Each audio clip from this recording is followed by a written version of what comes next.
Let everyone know why the creation of the noisy chair happened? Well, people wanted to share their story, concerns, and being loud. Well, I'm here to listen, have an opinion, and talk to people. That's what this is all about. My name is Dave, aka DJ Dave. Love being part of a new journey with amazing people on my podcast. Okay. How far does Boji live? He lives about 3 minutes away. He's a good cat. He's a good cat. He's all right. Everyone's been great and everyone's been supportive, and and they all live around here. I mean, like G lives 5 minutes from here. I think his brother lives 5 minutes from here. So, but then the rest are all in Toronto. Yeah. So I'm Toronto. You're in Toronto. Whereabouts in Toronto? Actually, I'm like Upper Beach. Kingston Road, Warden. Nice area. Jesus, that's a really nice area. Yeah. So. But it's a far distance from here. Oh man. I check Waze. Okay. First I checked at 2:00. 1 hour 7 minutes. Oh fuck. 1 hour. Yeah. And then when it was time to leave, 6:45, it was 58 minutes. 58 minutes. Not so bad. Okay. That's not so bad. Jesus. It didn't take you 58 minutes, probably took you longer than that, did it? No, it was pretty good. Oh boy. You get the drinks okay? Is it okay? Oh yeah. Awesome.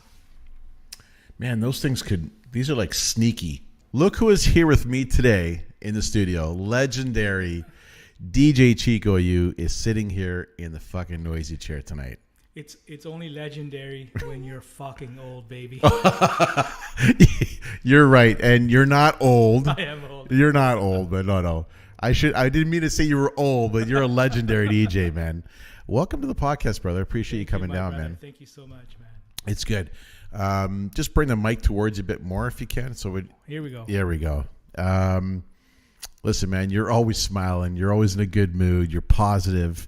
Is that like a Filipino thing, or is it more just you, man? It might be a Filipino thing. It might be. I know. Everyone's always you're all happy. Yeah, I know when I go to see clients and they see I'm Filipino, it's like they're already happy with me. So it's great for business. You've already landed the job already. Oh, yeah, absolutely. Oh man, because like with us WAPs, we're not always in a good mood. We may look like we're in a good fucking mood, but we're not in a good mood. See, we always talk with our hands. I have to say, I love my Italian homies, man. It's true. I love you guys. So. You know what? And we love everybody. It's great. Yeah. There's always good people out there, and we migrate to good people. We stick with good people, and people that are not, toss them away, man. What do you need negativity in your life for like that, right? You don't need that. No, we don't need that. We're too old for this. Right. So. We're too old for it. Like, why do we have to worry about what this person is saying to you on this shit? Who gives a shit? Who gives a fuck? Right. Fucking cares, man. Like, I say to myself sometimes, I'm like, okay, you know what? There's some haters on comments and this and that. And I never forget, like, I listen to Joe Rogan's podcast and he's big on he's massive, but he says one thing you should never do is never go and look in your comments and don't dwell on the negative comments. Who gives a flying fuck what that person's going to say about you? And if they say, oh, you got a big nose, like, they want you to feed the fire. They want you to be a keyboard warrior and start hammering away and shit, right? Because they want that. Yeah. It'll eat you up if you keep thinking about that, right? It's the new reality. Everybody fights with their fingers. Everyone fights with their fingers. Keyboard warriors, and I hate that. Like, I mean, it really drives me. Like, I honestly, man, that's where I step. I just say to myself, I'm like, you know what? I don't want to get involved. Yeah. I'm not going to go in and do this and write back saying, you're an idiot, and because they want you to do that. Absolutely. Right? So you just let it go. And sometimes it's good because you think to yourself, oh, if they wrote a comment, that means they've watched the podcast or they listened to my sets. Yeah. Great. Yeah. Thank you for listening. you know, so you just let it go, right? Yeah. That's why I say we just think about all the positive. Who cares with the negative shit, right? Who cares, man? We're good, man. We're good. We're not any younger, man. What are we gonna leave? What are we gonna live like that for? Yep. You know. So, I'm glad you're in a positive mood. It's always good. It's always good to see you. You know, we try to get out. We try to help each other out or help other DJs by supporting them by going out to clubs. And it's tough. I have to say you're a humongous supporter of us. So I appreciate that, man. We thank you. Brother. Every time I see you, I have to thank you all the time. Oh man, you don't have really to, cool. Man. But I appreciate that. Yeah, we have to show some appreciation, right? So. I appreciate it, and this is not scripted, by the way. It's not. It's no, but I appreciate it, though. You know, and like I said, you have been supportive of me and vice versa. You know, we've worked together on projects like the Music Unite Festival, the online one when pandemic hit. Absolutely, the Big Love. You know, a few years ago, right? The Big Love for Jason, and it was great. You know, so the community we have a great group in the house music community, or just the music community. Absolutely, you know, whether they don't have to be DJs, they're just supporters of you, of us, of the DJs, of the music, and they'll come out and support the music and support you, right? So, you know, we need more of that, and I think that's going to happen. I mean, as this starts to this whole bullshit dissolves, I think it'll bring back bring back a better scenario than what I think that what it used to be. What it used to be is great. We just got used to the I guess the routine of things that we do, right?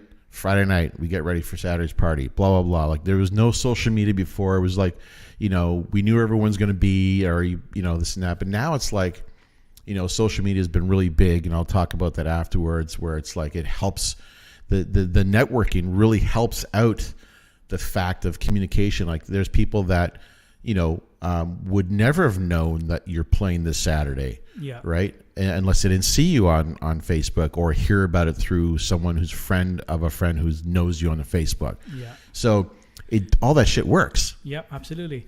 So in the past, none of that existed, and it still worked. But it's all word of mouth, right? Yeah. Which is the real organic stuff, right? You said the word organic, man. Yeah. That's where it is. Yeah. You know, we'll talk about this where, you know, if it's like we design our own flyers. Yeah. You know, we go to, you know, Walmart or Quickie Print and fucking print the shit out as fast as we can. Baby. Yep. Kinko's, you know, Kinko's supported a lot of DJs, man. So it was, you know, just making it out there and stapling them on the walls and stuff. But those were the days, man. Yep. Those were the days. Those were good days. Yep. Today we are drinking vodka sodas. So just so everyone sees that we are drinking vodka sodas. It actually is. I took the chili out of it, but it's made with natural spring water. You don't even taste the vodka. It's so smooth. It'll destroy us. I'm only having one. I know you got to drive. I've come from an hour away, baby. Wow. I could drink fucking probably 3 or 4 of these, and I'll probably stay down here. You have to see yourself out of here tonight if I drink more of these, but it's all good. You know what? Good. It's I want to say cheers to you, brother. It's always a pleasure, man. Cheers, homies. Yes. Oh my God. Whew. To go back to the DJ side of thing, our music circle is small. You know, we haven't, even though we're roughly about the same age, we haven't really, we haven't played together. We haven't been, anywhere where it's like, there was, I'm going to play alongside DJ Chico U and it just never, even though we know each other, we haven't worked together in that way, right? The friendship's there. It'll always be there, right? And it's like, it doesn't have to be always where we have to be playing together, do this. We just support each other. We feel the love and spread the positive vibes and just continue just to be, just in good spirits about shit, right? Absolutely. So, like we mentioned before, the Music Unite virtual music festival. That 2 years ago. I think it's longer than that now. Wow. Yeah, I think it was back in 2019. Wow. That's So when it first 2, started. 3. Yeah, well, it's going to be over 2 years anyways. But that was crazy when the pandemic hit, and and I said I need to find a platform where we could all spin music and play together, and that's where Twitch was really big with gamers at that time. And I thought, I'm going to make this work. I'm gonna patch everybody in, and I had it when the studio wasn't built here. I had it in my basement over here. I bought, like we talked about, the sound curtains. Yeah. I bought these sound curtains, hideous fucking color, and all these baseboards and so forth, right? So anyway, I built this little studio where I would like patch people in, and it was great. Like I had you on there. I had G, his brother. Yeah, I mean, big ups to those guys, the Cartels, and Joe Navarro. Yeah. We had Jojo Flores, but the technical side of things didn't work out for him. Just so many good cats that we had for DJing that really helped out. And back then we were raising money for COVID supplies. Yeah. And now, I mean, we're looking for money for COVID supplies. Now there's COVID supplies like fucking everywhere, At the dollar store, right? It's at the dollar store now, so it's like back then we're trying to raise money to help out, and we raised some pretty good money. And, it was just more of just a great group of people that were here with us and that joined with us. And it was fantastic. And it was like I had even from Chicago, I had Chasm on there. So we had great guys, great, even women DJs. Yeah. So it was fantastic. So I really loved it. And I thought that we were going to continue on with this. And then Twitch blew up, where it was like, hey, you know what? Now the DJs are like, I'm going to try to do it. We're going to do this now, which was great. I mean, like we had DJs that just, they made their living DJing. Yeah. Right? I'll give an example. Fucking love the guy, Rob the Boom. Of course. Okay? Hi, Robbie. Robbie, big up, buddy. And it's, I give him credit for what he has built himself to be on the Twitch network. Yeah. I don't have the time. Yeah. You don't have the fucking time. No. But Rob, the business of DJing was his business, was his livelihood. Oh, outstanding. Right? When shit closed down. They always say the cream rises, right? So right. If you're outstanding, you'll do outstanding things. So. And he is outstanding. And what I'm trying to get at is that it's like, when things shut down, yeah, you lose your job, right? How are you going to make money? Yeah. So he figured out a way, and I'm glad he figured out a way, which he's doing very well for himself. But, I just, I always love to hear stories of people, of what they've done, and how they've made it through. Yeah. And we'll talk about it with you in between what you've done from DJing to COVID to your business, so, listen, I'm an old school guy. You're an old school guy. I mean, let's take us back to baby Chico. I'll take you back, man. Where did baby Chico grow up? Where did you grow up, man? What part of the city? I'm straight from the Philippines, man. Straight from the Philippines. I was born in the Philippines. Okay. I came here when I was 10 years old, and I remember flying and looking outside, and all you see is white land. And I go, what the fuck is that? I didn't know it was ice, man, or snow. No, it landed. It was snow. You were looking at fucking ice, yeah. Yeah, it was my 3 brothers, 4 of us, flying by ourselves from the Philippines. By yourselves? By ourselves. What age were you? We were like 10, 11, 12, 10, 11, 12, 13. Alone? Yeah, alone. Wow. Yeah, it was pretty crazy. So we landed. My uncle picked us up. Yeah. We go outside, and I had to touch that white fucking thing. I go, holy shit, it's cold. It was cold. You've never felt the snow? You never felt ice or snow? No, straight from the Philippines. So check this out. we loved the ice and snow so much. Yeah. So we went out like with sleep, Then we went out the next day, and I promptly fell on my head from the ice. I go, Oh, you slipped. Yeah, I hate this ice. You loved it at first, now you fucking hate it now. So my God. So your parents were still in Philippines? No, they were already here. Oh, they were here. They were here first. So we stayed with our grandparents for 2 or 3 years or something, and then we went. Okay. Yeah. So why Canada? Why Canada? I have to ask my parents. But I do remember. So when we were in the Philippines, my grandmother would give me like this flag, and it was a red flag with a leaf on it. I always wonder what that was. And then you come to Canada and you see it, and I understand. Go Canada. I fucking love Canada. So. I love it too, man. Canada is such a beautiful country. Yeah. It's getting fucked up now because of our idiot, whoever he is. Fuck you, Trudeau. I can say that, right? Fuck. You know what though? I gotta tell you, I don't know if they're listening or not, but if they listen in, but I remember last year I was doing a podcast and we were fucking cutting up. Actually it was going back maybe 8 months ago.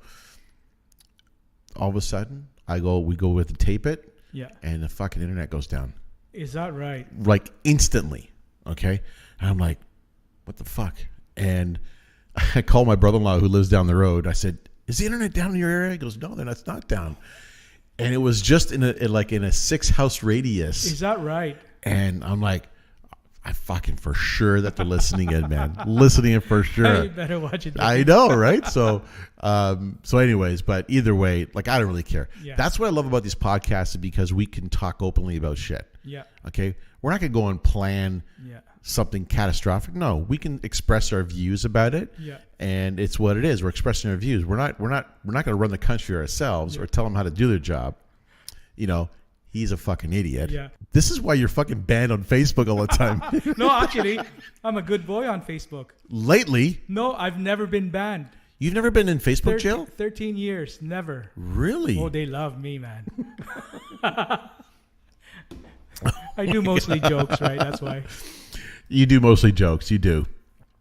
I've seen people where, if they mention the word, like that name, all of a sudden it's like, you get a little warning. Hey, we noticed you've been politically. I'm like, fuck off, man. It's a freedom of speech here. They don't touch me. You are untouchable. They don't touch me. Look at you, man. You're fucking untouchable. NWA, man. You're untouchable. Holy shit.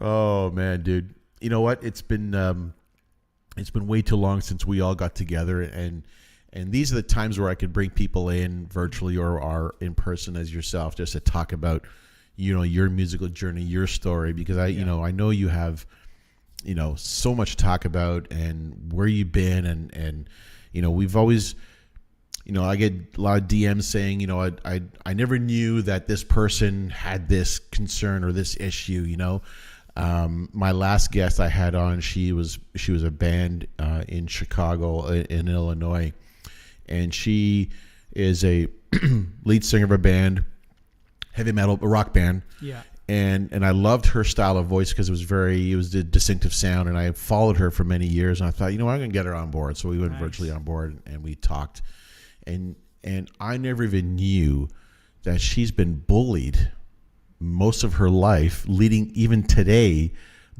bullied by other musicians, saying you're never going to make it. Wow. You're this, your voice sounds like shit, and blah, blah, blah. And it's like, I can't believe they even still do that. Yeah.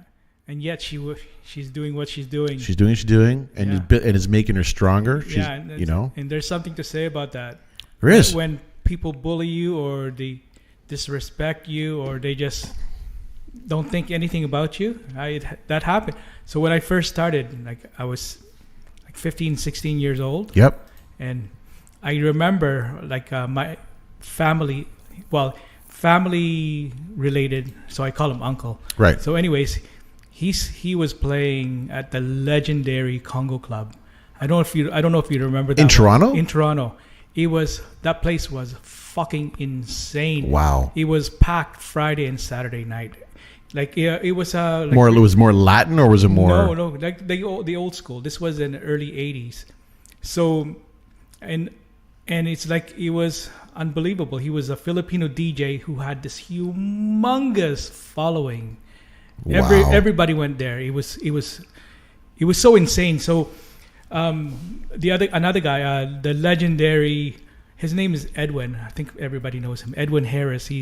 He was a bouncer there. But I remember going in there, right? At 15. At 15, and Big this fucker. big guy. Like, I think Edwin must have been like 300 pounds. Oh, gee. A 300-pound Filipino? No, he's a black. Oh, black. dude. Okay. So he says to me, "What do you want?" I go, "Oh, Sherwin's my uncle." I go, "Okay, come in." Anyways, that was the first time I see a DJ playing with the records. Wow. It's like I was in shock, and the whole place was rammed, so you couldn't move. Right. Even the DJ booth was fucking rammed. So I had to tell people to get out.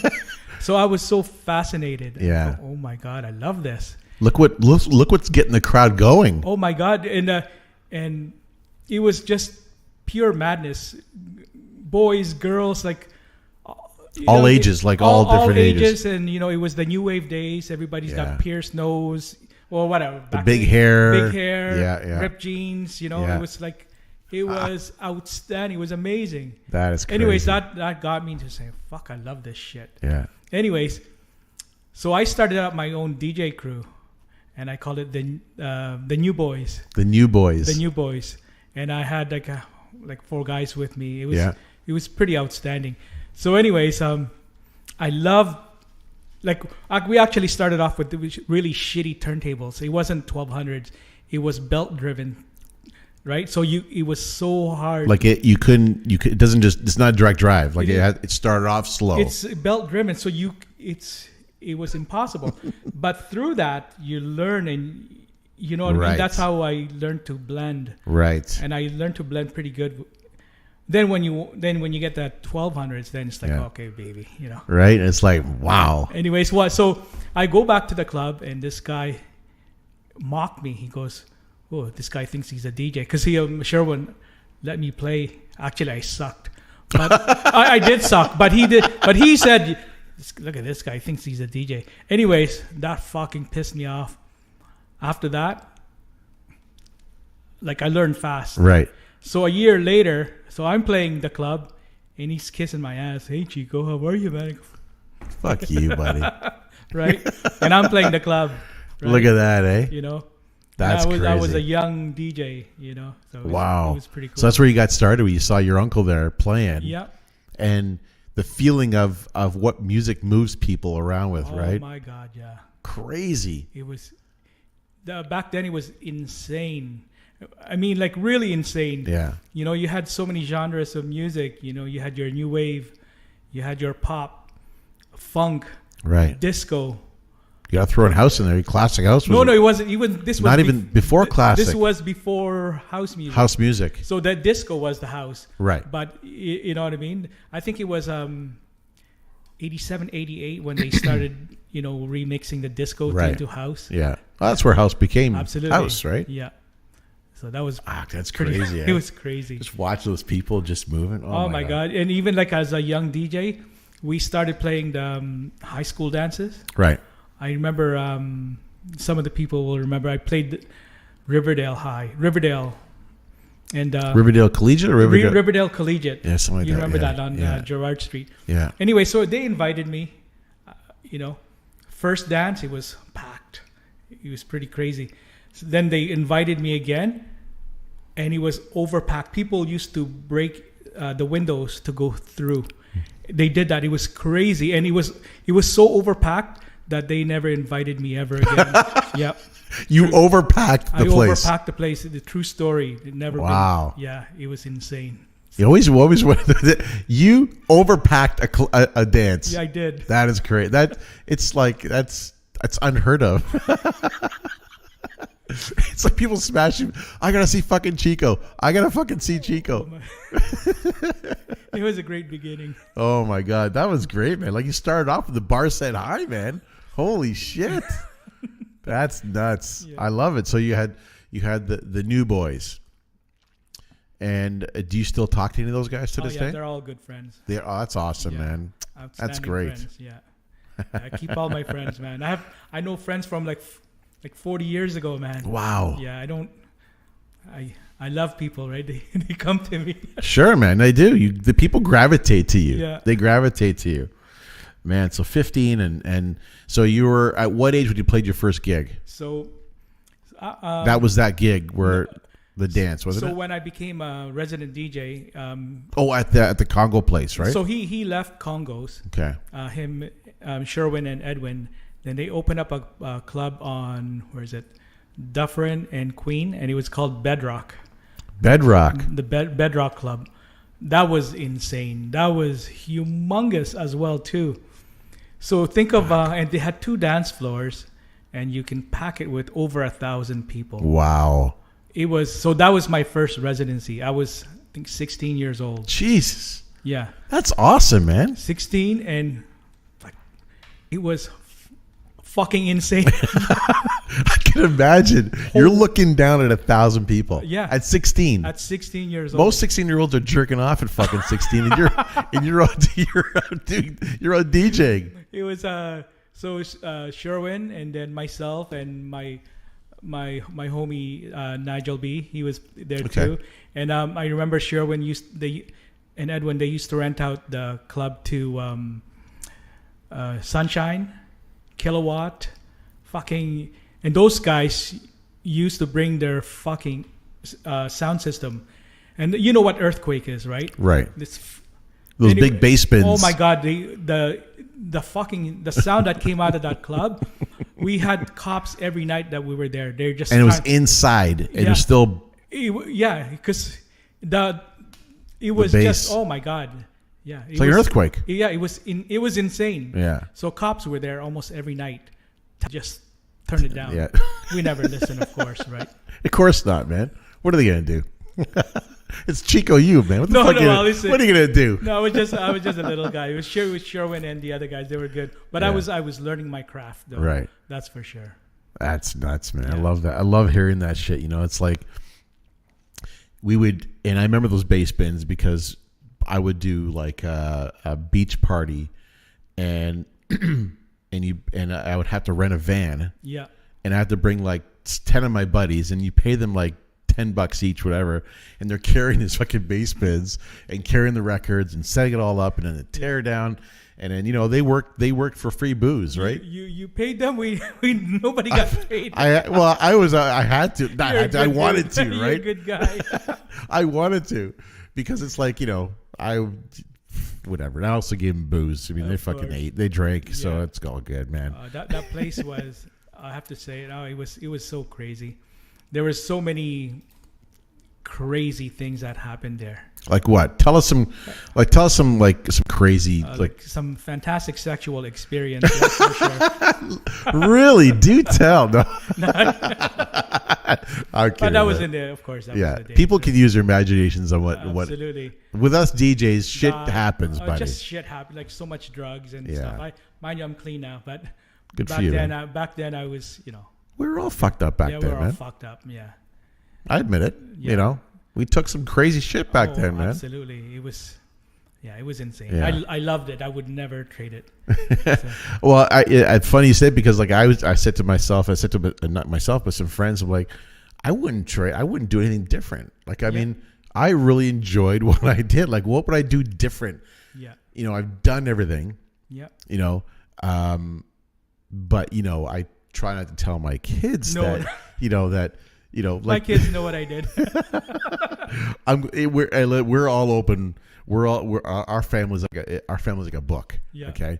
We're all open. So if my kids were more like, if I know what my kids are doing, and my wife she'd be like, they shouldn't be doing that. I'm like, I think to myself, fuck, I've done fucking 100 times worse than that. They don't know. So I'm like, honey, it's all right, man. Listen. I'll talk to them, but like we're all open. Like we're all, if there's issues, or if there's like, we're a people person, right? So if we sense something, we're like, hey, what's going on? Talk to me, right? Absolutely. Right? You have to, man. Yeah. You have to. You cannot, you're not gonna disown. Like, you're not gonna exclude your kids from anything, but There's parents who don't have that ability to speak to their kids. Yeah. Or be open with their kids, Yeah. If my kids asked me what I did back then, I wouldn't fucking tell them what I did back then. I wouldn't, but I would say this, and Daddy's done some crazy shit before, right? And I'm sure we've all been there. But you try not to teach your kids that that's okay. Yeah. You just want to get them on the right path. Absolutely.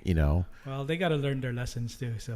Hey man, yeah, they got to learn. They have to take their lumps, either break some bones or whatever's going to happen. Yeah. I never told my parents anything I ever did. No way. Yeah, I was like. Oh, I never did either, man. Yeah, Fuck. I was like a undercover bad guy, and come home and then I'm good again, right? So.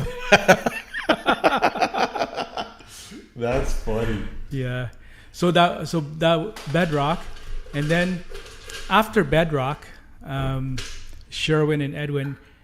Oh, well, Sherwin gets a call from Charles Caboth, right? Why does that name sound so familiar? Charles owns everything, man. Oh, he does, eh? He owns Bisha. He used to own government. He owns. Oh, wow. Okay, that's where I got it from. That's where it's from. So he started out, I think Charles was about 23 or 24 then. So Sherwin gets a call from him to play Club Z. Club Z is fucking legendary. Oh my God. No kidding. Holy shit. Charles is legendary. So he got him to play, and obviously I'm going to follow. Mm-hmm.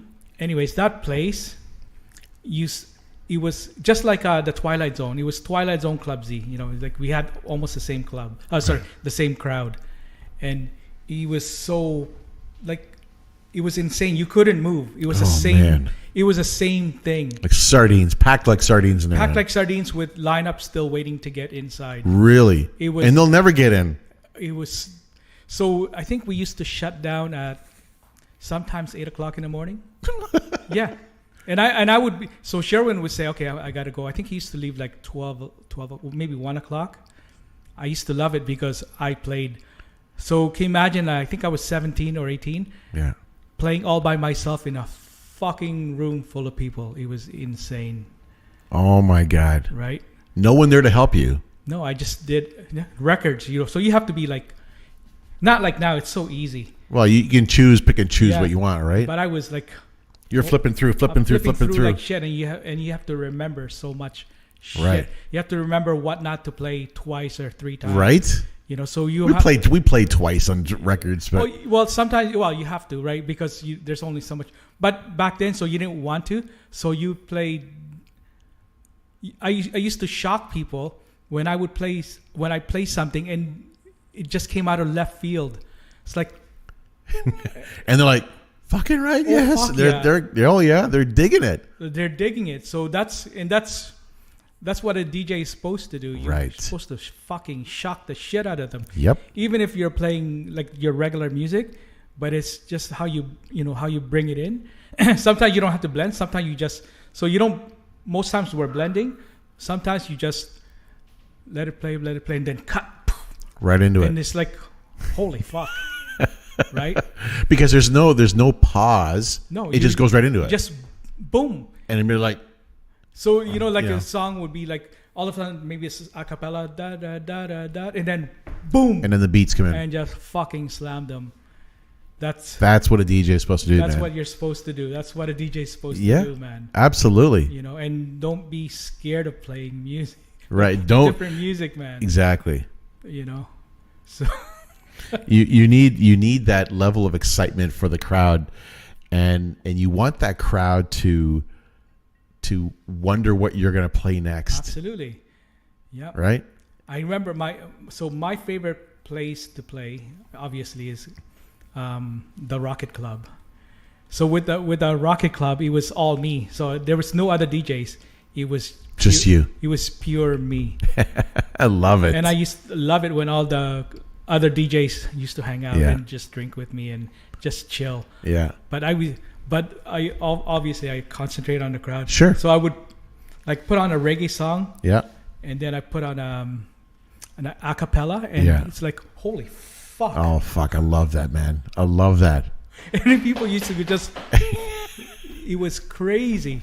And they're hearing the vocals with a reggae beat. Yeah. And dude. I love that. Love that. Love knowing about that shit, man. Fuck. I'm gonna go there and fucking start playing. Right? I love it. I love that now, shit. Now it's very easy, but it's okay that it's easy. I like the new technology.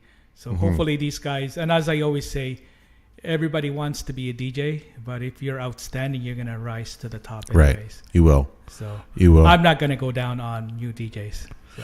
No, I mean, listen. I give it up for the new DJs that want to play. It's a career. It's a job. It's learning.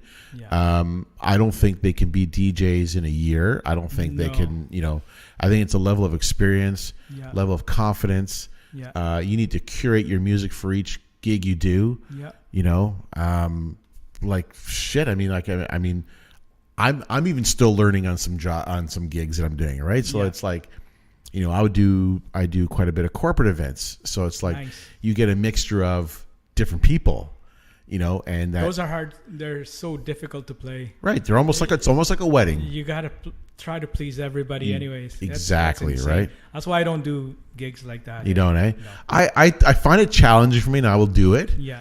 And I get involved sometimes. Like I'll go on the dance floor with them when the track's playing. I'll fucking get in there and dancing Dave. That's dancing Dave, and I get in there just to you get the crowd going a bit more and whatever, or you're on the mic and that sort of stuff. But I like it. I don't do a ton of weddings. Yeah. I do weddings that are referrals of friends and more of a party-ish, right? Yeah.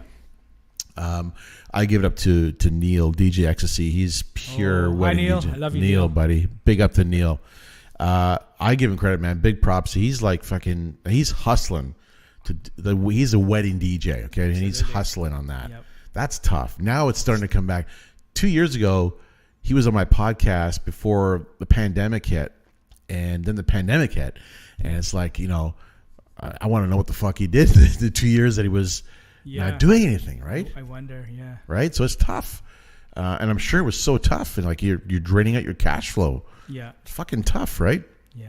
So, but on a good note, I mean, like you're out there, you're DJing, you got the crowd by yourself, okay, and no one's there to tell you what to play. No, it's all, and I think that's huge.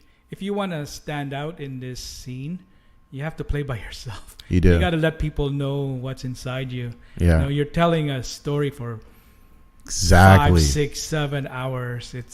You're telling a story is what you're doing. Your music is telling a story of creativity. When you're blending in a cappella in a beat, and try to blend that a cappella in a record to match the beat. Yeah, not even that. It's like also when you're playing, you're gonna feel the energy of the crowd, right? And if it's dropping, it's time to change it up, right? I love the old days too when you were able to play slow songs and stuff.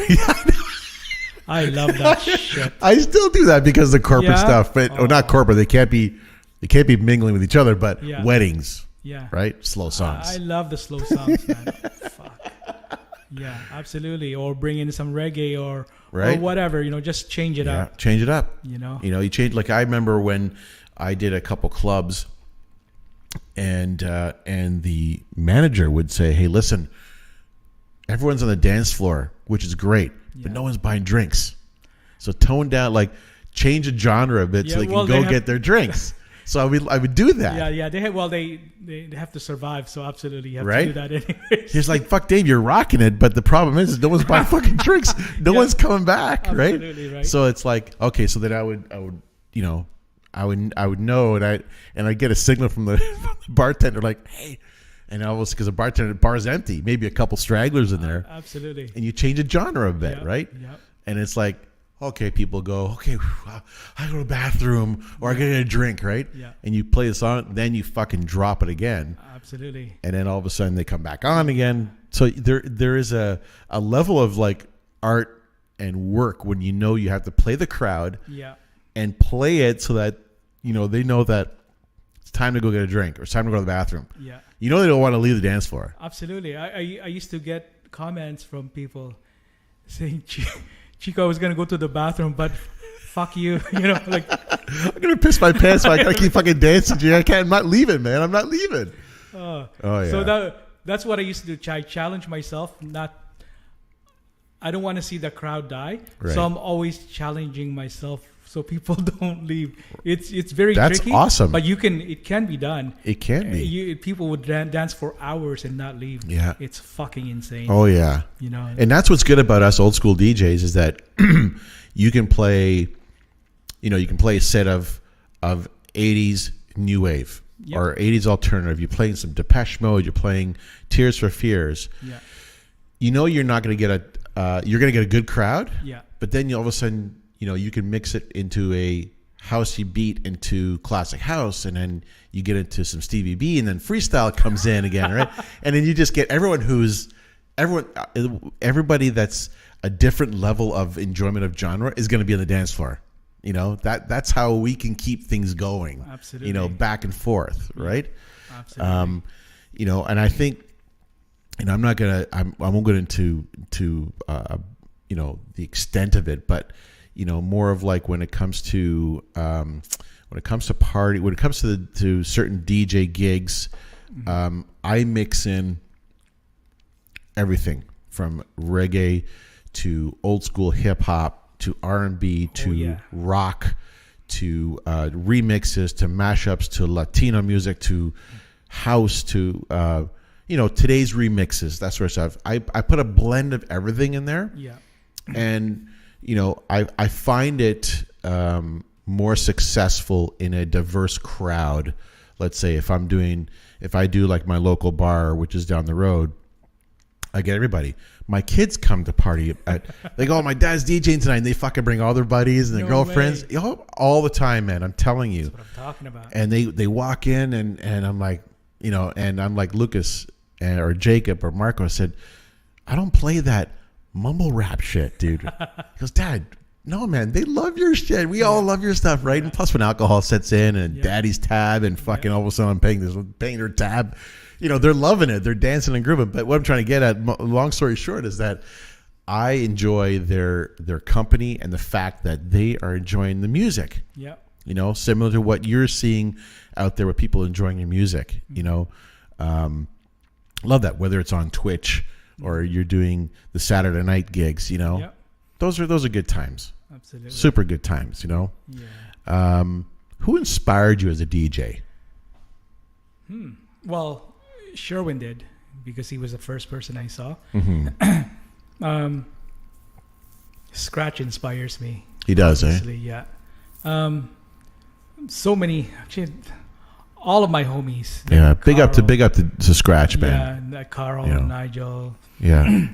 all my homies, G Money, they're all outstanding friends. They're all amazing, and they stick together. Yeah. You mentioned in your post Joey from the Sound Crew. Oh, yeah, Joey Soundquest. Soundquest. Yeah. Pardon, Soundquest. Oh my God! So in the early '90s, they did the same parties as I did. We basically had the same crowd, so we're all rolling in the same circle. And every time we get a chance to play with each other, I just watch these guys. Oh my God! It's just like. First of all, I don't scratch. Yeah. I won't even try because I suck.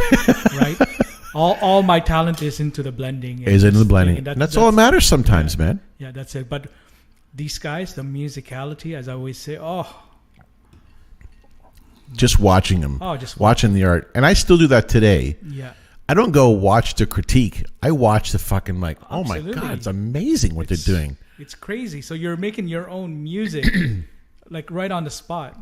Right. Right? It's you're doing your own remixes on the spot. Mm-hmm. You're doing your own mashups on the spot. Yeah. Like I'm not a scratcher. I don't scratch. I'll maybe scratch just to get the cue in, to get the beat in. Yeah. But that's it. Then I'll blend it in to beat match it. But I don't do none of that scratch stuff. I don't do that. And to be honest with you, I have nothing against, who loves a scratch. Like there's a so talented turntablist and scratching, like Sarah Sims. We got DJ Boge. He's awesome at scratching. Yeah. Mark from Scratch. Yeah. He's awesome. The Scratch Bastard. There's so many fucking talented fucking sick. craziness, right? Yeah. And so what I'm trying to get at is that everyone has their niche of doing it, right? Yeah. And we have our own. Yeah, I never got into it. I wanted to. I actually tried, but Who's the Filipino that scratches? Oh, Cubert. Is it Cubert Filipino or is it? Cubert is a legend, man. Oh my god. Is he Filipino or is he Chinese? He's Filipino. There you go. He's like. Oh, the guy talks with his scratching. Yeah. Like he can have a conversation. He's scratching. outstanding. But I like guys like Jazzy Jeff. Yes. And Scratch and Scratch Bastard. Yep. Because when it's so tasteful when they're scratching. It goes with the flow, right? And they're telling a story, yep. And it's so joyful just to listen to that. Oh my god, fucking insane! It doesn't matter what genre music it is. Yeah, they go all out crazy, and I love it. And they have the personality, right? Especially Scratch Bastard. Oh my god, watching him with so animated, he's amazing. He's like right into it, right? Yeah, this guy. Yeah, I never met him, but I would love to. Well, him and I have a certain similarity. We have something in common, him and I. Yeah. We both own hot sauce companies. Yes. I know. and I've been DMing him. Yeah. And I'm saying, hey man, let's trade sauces. We're both DJs. Let's trade sauces. Yeah. I get fucking crickets. Nothing happening. Eh? Nothing. Maybe I'm not. Maybe I'm just a low guy in the totem pole. But I tried bugging him about sauce. Hey, I'll try yours. You try mine. Yeah.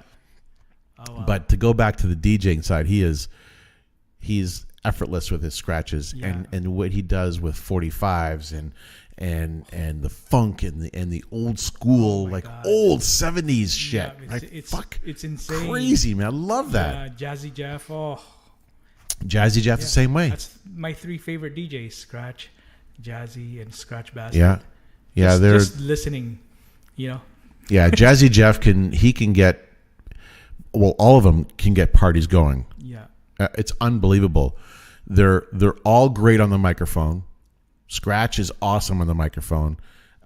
Scratch Bassett is awesome. Like he's so animated, It's just there's just a way of doing it, and they curate a story to what they're playing. Yeah.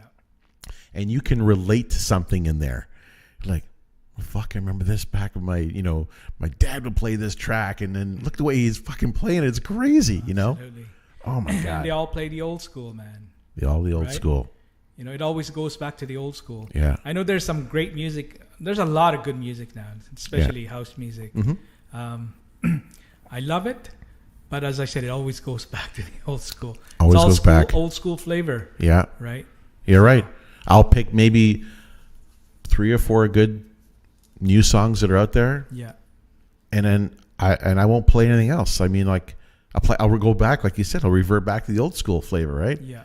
Bring that up a little bit, change it around a little bit, throw some, some Beanie Man and some fucking old reggae and Sister Nancy, Bam, all that fucking old reggae stuff. I fucking love that shit. Yeah. Love it, and the crowd loves it too because you play for every walks of life that's out there, right? You have, doesn't matter who it is. You can have a lanky white guy fucking just dance his heart out to reggae music, loving it, right?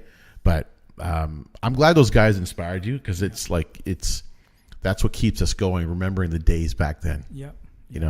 But back then, I listened to a lot of DJs, but I never went out that much. So when I played, I just stayed in my zone. Maybe it was a bad thing, but I don't know. But I know that people came to us. So I think I'll tell you something. After we finish Club Z, Sherwin decides to open up Amadeus. People will remember that. That was pretty fucking insane too. That was back the 90s? That was 88. Also late 80s, okay. Yeah, and then we didn't last that long. Yeah. And then he decides to go to California. Then after that, I think 89 or something, that was my first retirement. So you stopped at 89? I think I stopped for 5 years. Okay. So, however many years. Right. So I stopped for so many years. I didn't touch a record. I didn't do anything. What'd you do? I was in a relationship for 5 fucking years. And I was just a young dude. Tell us how you really feel. So check this out. So 92, Yeah. our relationship ended, and I go, fuck, I'm bored, right? So Yeah. I called up my friend Nigel B. Hi, Nige. He goes, come on down. So Nigel and his family owned, oh my God, Reflections back at Wow. Those names are some. where is it? Wilson area, anyways.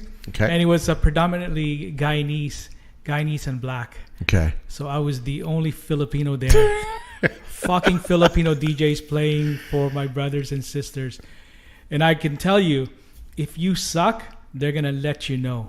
They will. Abso-fucking-lutely. If you suck, they're going to let you know. So I learned fast. I learned my calypso. Right? Reggae. That was my training ground. You learn in the crowd. I learned it.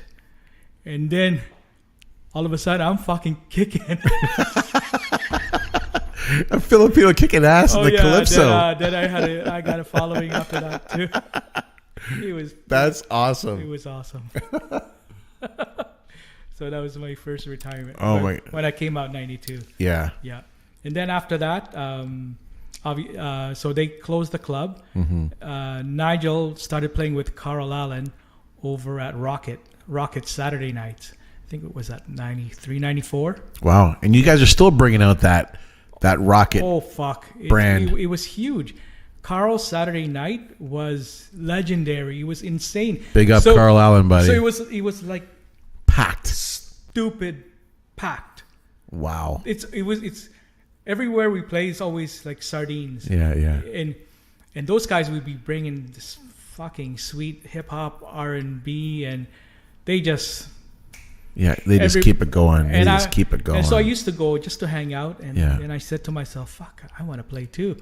So I asked Nigel, and he asked Carl, and so I had a meeting with Jimmy. Jimmy was the owner of Rocket, and I'll tell you, the first time I met him, he fucking yelled at me because I was young and stupid. So I brought my mountain bike and put it right in the front where people are stepping over. Oh, I was stupid. He says to me, "Get that fucking bike away from the door."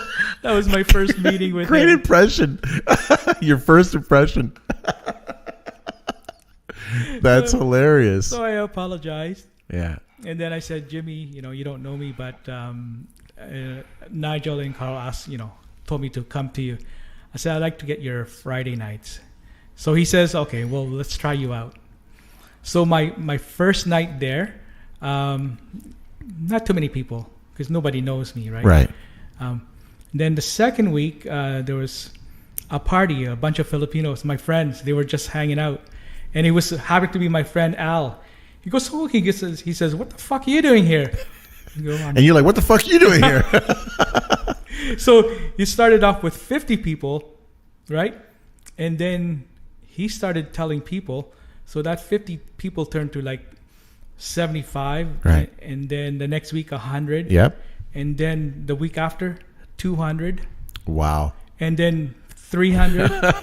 And then capacity. Nice. Maybe close to 400. Oh my God. It's awesome. Week after fucking week after fucking week.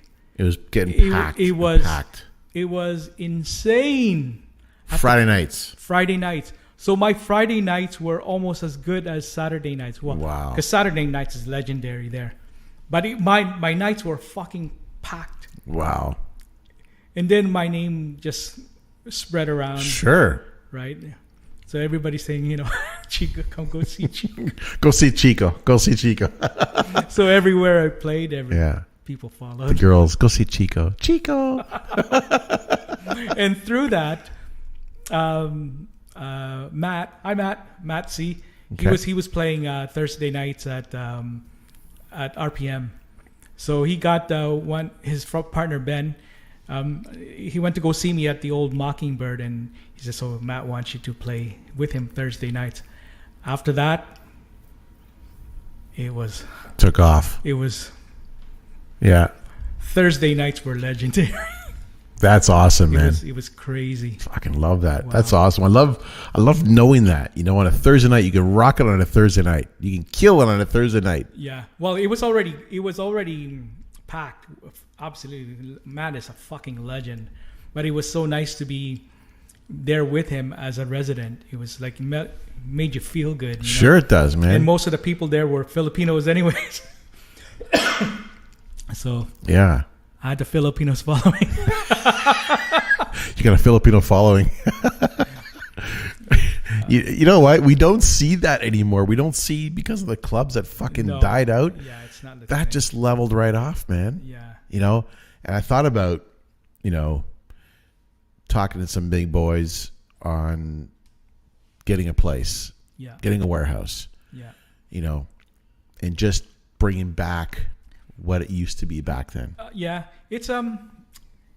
It's different now. I mean, back then we were the same age. You know, you were in your Right. 20s and your 30s or whatever. Yeah, but we should have our age group go out on a Saturday night. Well, it's true, except they're all like family oriented. They're already Right. grandmothers and grandfathers. In my case, anyways. Right. Well, that's the thing too, right? In our age, Yeah. you know, we run into the struggle where it's like, if we do this every Saturday, Yeah. you're not going to get everyone come out Saturday. That's our age No, group. They can't. They won't. No.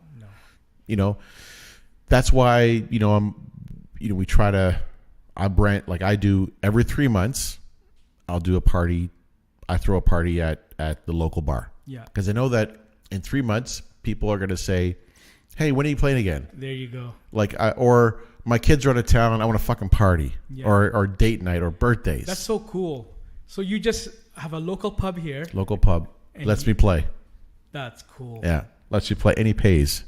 Wow. Right? So, which is great because we bring in some great people Yeah. to the bar that normally won't go there on a Saturday night. Yeah. Right? So, and big up to the Drake and Firkin. They've been awesome. Very, very accommodating to me and our crew. We have a great crew of friends and family in our area, pocket of Mississauga, right? Yeah. So, and I'll get people that come out of town type of stuff, but we have a local crew of, I would say probably, if they all come out and party at one time, 40, 50 people, Yeah. which is great. Yeah. You know, and they're all family people, right? They're not singles, they're all family people. So it's like, it's hard to get out. Yeah. So, and when you extend it to when I extend it to the other people, so we get, 70, 80 people to show up sometime and they party. That's pretty awesome, man. It's great. It's not always like that. Yeah. Maybe 40, 50, 60, 70, Still 80. pretty good, man. Still pretty good. It's good for the bar. Yeah. It's good for me for the music because it's, again, the old school. Yeah. You put that flavor on, man. Fuck, they love the whole atmosphere. Oh, fuck yeah. Right? So that's what I'm saying. To go back to your question is like, it's tough at if I'm going to go and invest, let's say you and I invest in a warehouse. Yeah. And we've got like, just forget about multiple floor, one level only, holds 1,000 people. Now what do we do? Right? Who do we get? Like, who's gonna be, who you gotta fucking pay big bucks for DJs. Yeah. Okay. But see, there's where I would stop, because I would not want to pay big bucks for, or fly a DJ like, Tiesto or those guys. I'm as much as I respect them, I would never hire them. Yeah. Okay. I would hire us local DJs. Okay. And really bring on the talent of our DJs, of what we used to do, of what we did. But it's a tough business. Yeah. It's hard to get them out. It's hard to get them out, right? Not everybody will come out all the right. time. Yeah. Every Saturday, every Friday night, it's tough, man. Yeah. It's tough. Unless you're single, I get it. Yeah. But if you're oldish like us, we can't just we'd love to get up and go. But we can't. The next day is crazy, man. I should be retired, actually. No, man, you're not going to retire. We're always going to have this in our blood, Absolutely. no matter what you do. I mean, look at this, Dave. Look at that. Look at his arms, man. Fucking DJ. Right? That's life. It's like right here, man. Yeah, man. Yeah, it's right here. It is. It's in our soul.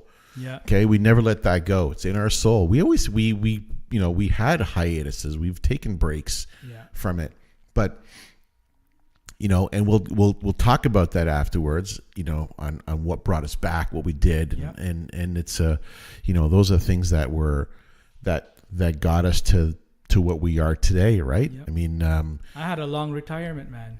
So I think I retired 98, okay, and came back in 2013. That's a long retirement, and I didn't do anything. nothing, dude. We're almost the same way, man. Yeah, I stopped. What made you stop? You had a family, right? right? And you got to work, and I started a business. So all of this is family and business, Right. but something, it's like, come back, Chico. Right. It was. So what brought you back? What brought you back? I'll tell you. Yeah. My daughter Chloe, I think 2013, she goes, Dad, how come you're not on Facebook? I go, I don't know. Can you? You're like, what's Facebook? Yeah. So I says, can you? Because I don't know. Yeah. Anything. So I says, can you put me on? So she put me on Facebook. Next thing you know, I go on Facebook, and then people are saying, "Fuck Chico U," and then I get requests, and people are saying, "Where the fuck are you? Where have you been? Where have you been?" And it just kept going. Friend request. Right? And it's like, holy fuck, where have you been? And nobody knew where I was. The only time, like sometimes people see me, Yeah. I'll be walking with my kids, and people say Chico, and my kid says, Dad, how come they know you? We used to go everywhere, and people say Chico U. So, anyways, I go on there, Yeah. and through that I met some people. John Bella, he says, you want to go play? I did. I saw G Money finds out I'm on Facebook. He fucking calls me. He goes, where the fuck have you been, IG? Where the fuck? I can see G saying that. I can totally see him doing that. He says, where the fuck have you been? And another guy, Dwayne Anthony. Yeah.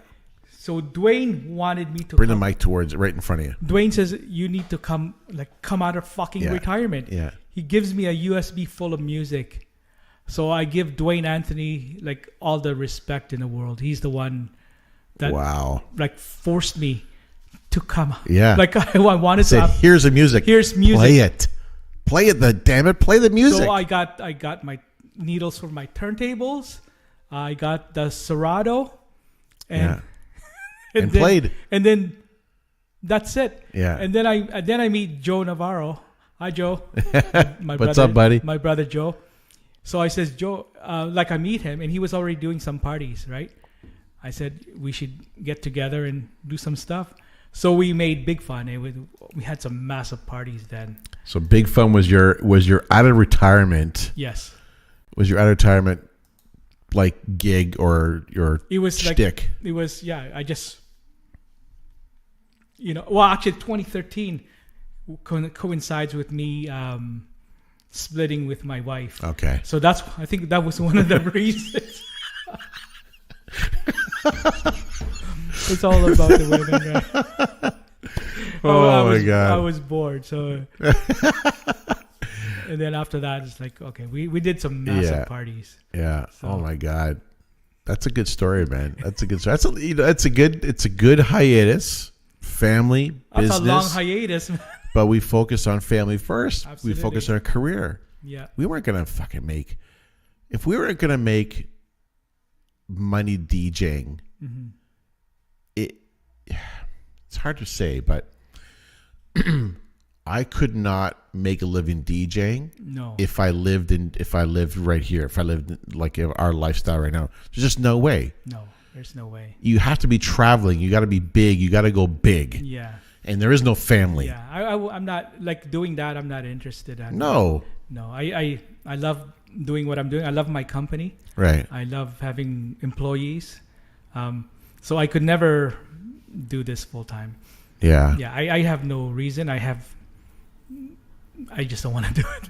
Yeah. What if they said, Chico, I'm going to pay you $350 a year in Ibiza. Yeah, baby. In Ibiza, you're going to play house music in Ibiza, beach party of 1,000 people, and all you do is play house music Thursday, Friday, Saturday. That's it. No, I probably still won't do it. You still won't do it, eh? No. No, I like what I'm doing. Yeah. No, listen, I'm not. Yeah. You know what? I think it's great. You know, you're a businessman. You're focused on your business and your family, Yeah, right? I won't make as much. That's for sure. Doing my business, but money's not about everything. Yeah, you know, I threw a number just to entice yeah, them. it was it's tiring, and you're so focused on music all the time. Yeah. You got to be, Do you balanced. think about that when you're working on a house? Yeah. You think of, and you got a gig come up on Saturday.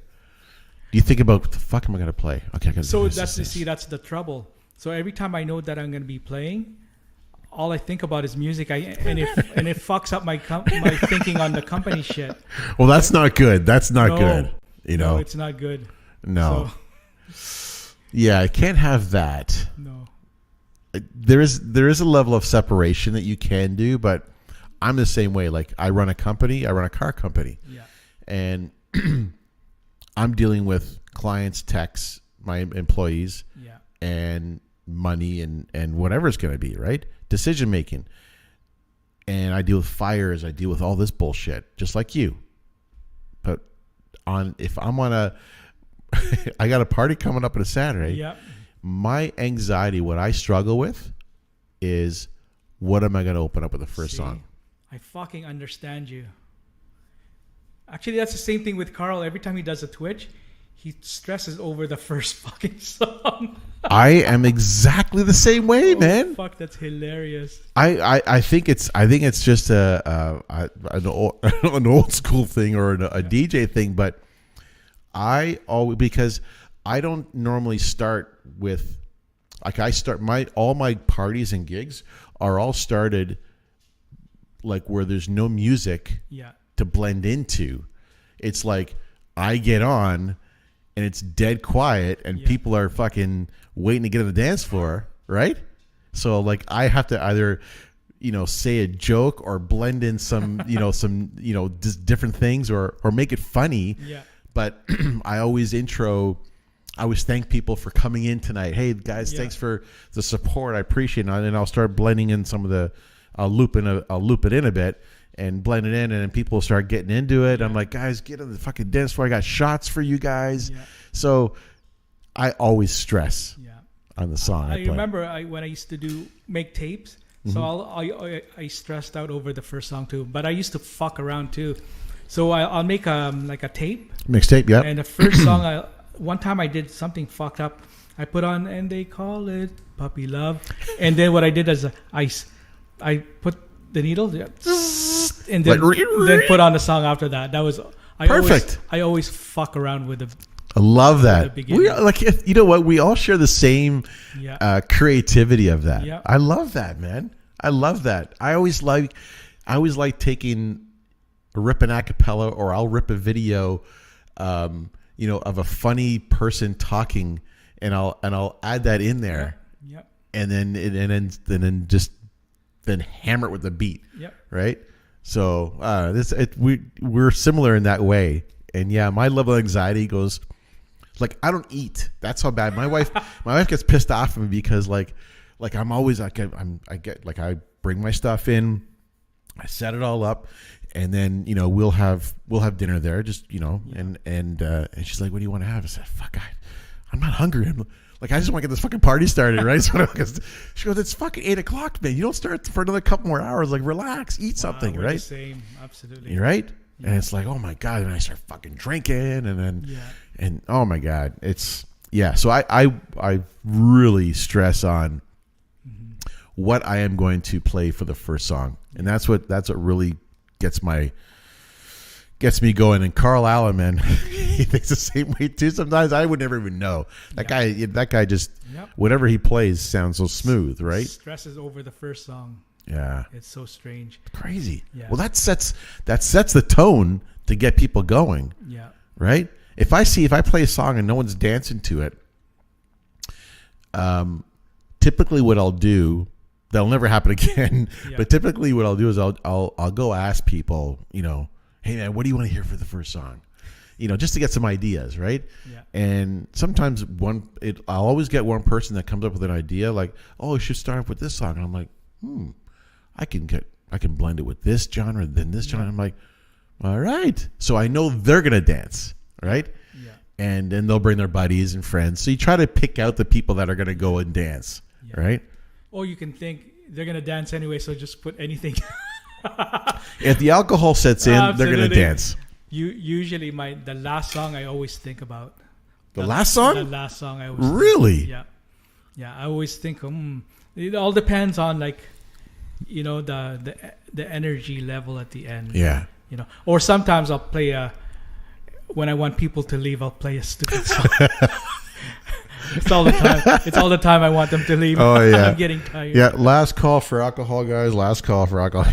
And nobody wants to leave. Oh my God.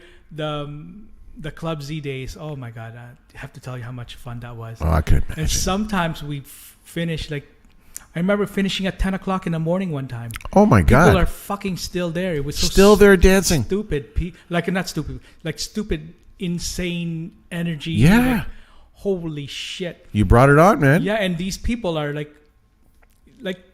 are 18, 19, 20, 21. We were young then, of course. And everybody's like... I could not do that now. I used to do marathons, man.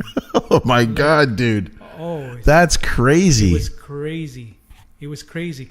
And I would have to go to work the following morning. I remember one time this lady, Mavis. So I used to work in a nursing home. Oh, did you really? Yeah, I was in my teens, right? Like changing diapers and shit, or what? No. I Giving them sponge baths. I was an outstanding pot washer. So her son used to go clubbing as well too. So I told her I'll be working at Club Z. She goes, you know what? I'm gonna go pick you up. So she used to pick me up from Club Z and bring me to Scarborough to work. Oh my God. She was so fucking awesome. Wow. Yeah, I used to call her. She's still alive? I think so. Yeah, I used to call her Grandma Dynamite. She was Grandma Dynamite.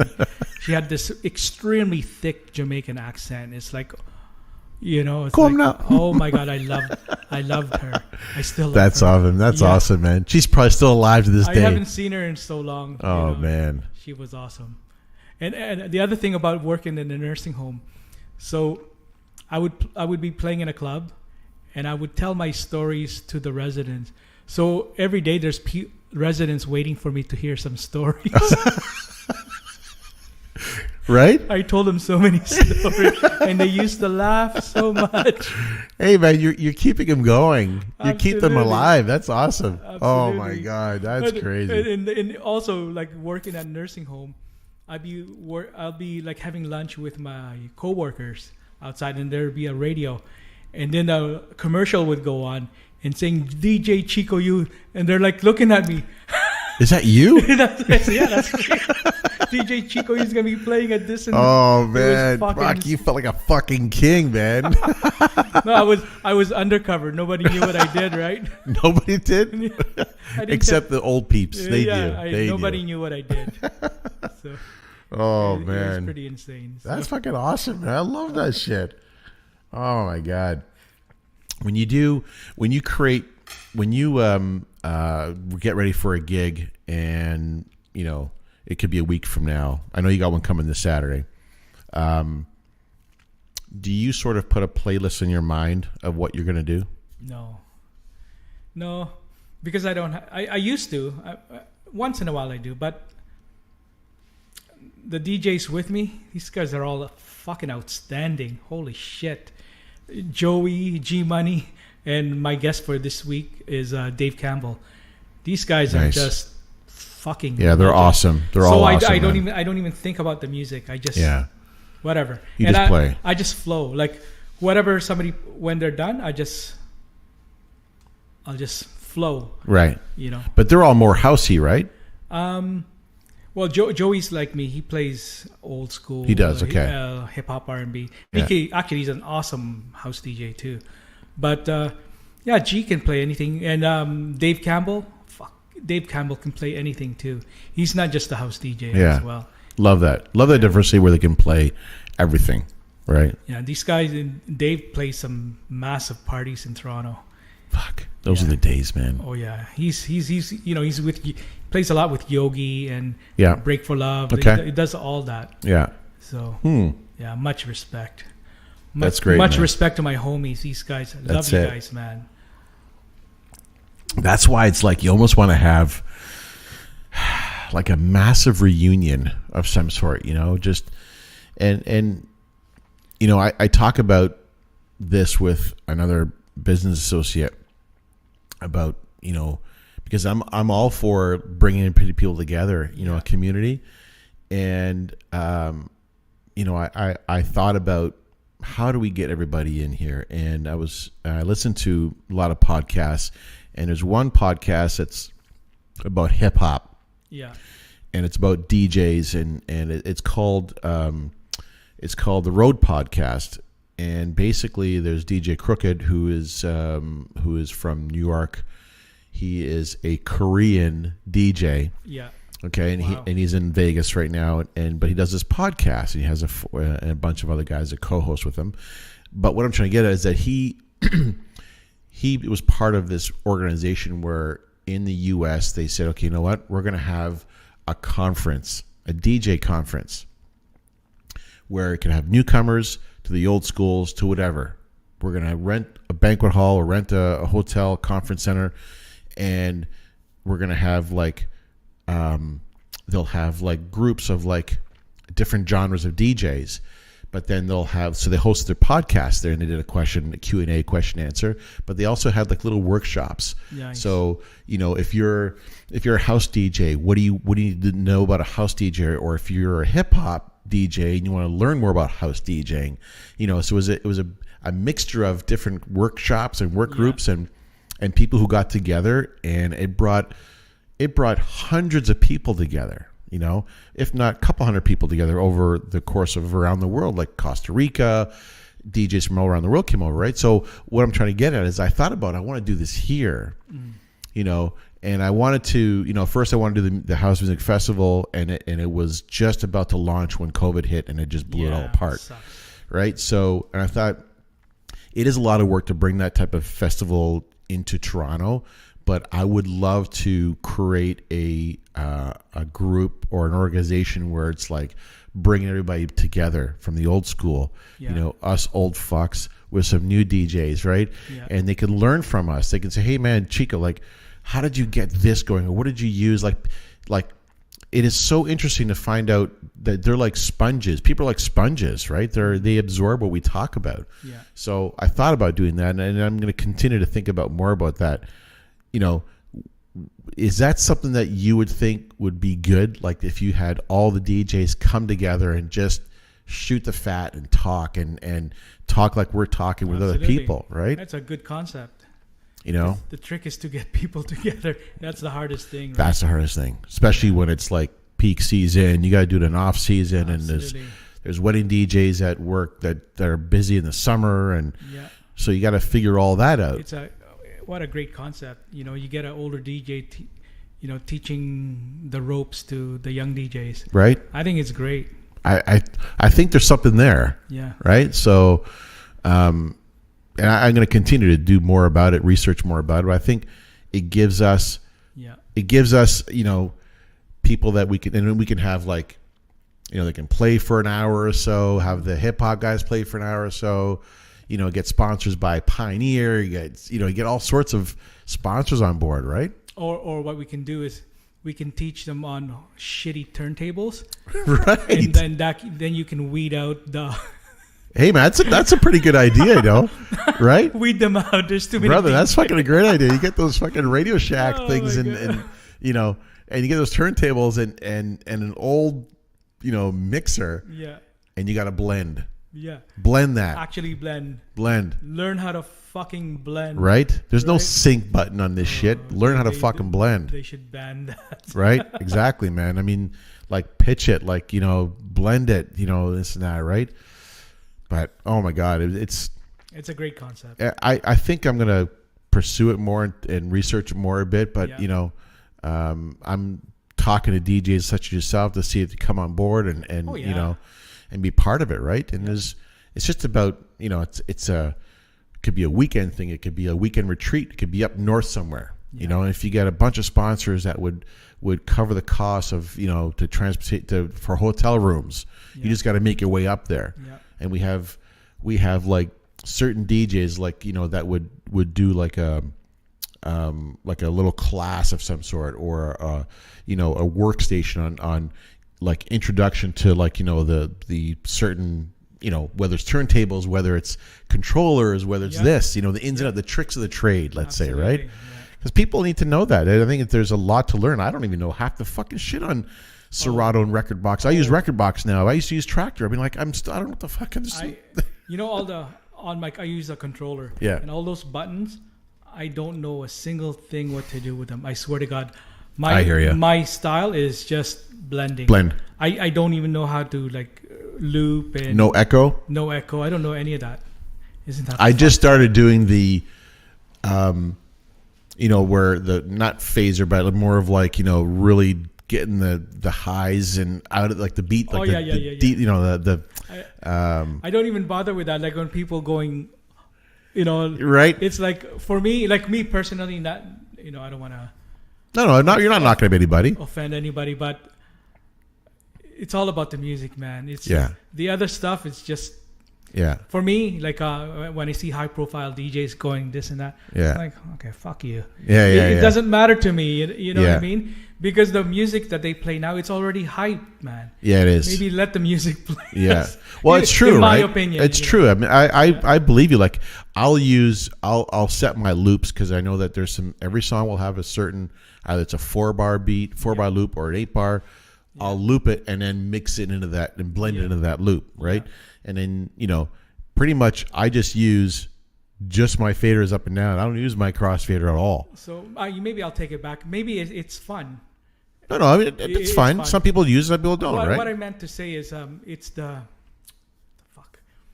it's these DJs like fantastic bikinis, and all they're doing is they're just playing a knob, and they're not even doing anything, dude. Nothing's happening. They're not doing anything. Nothing's happening with that shit. Fuck, okay, man.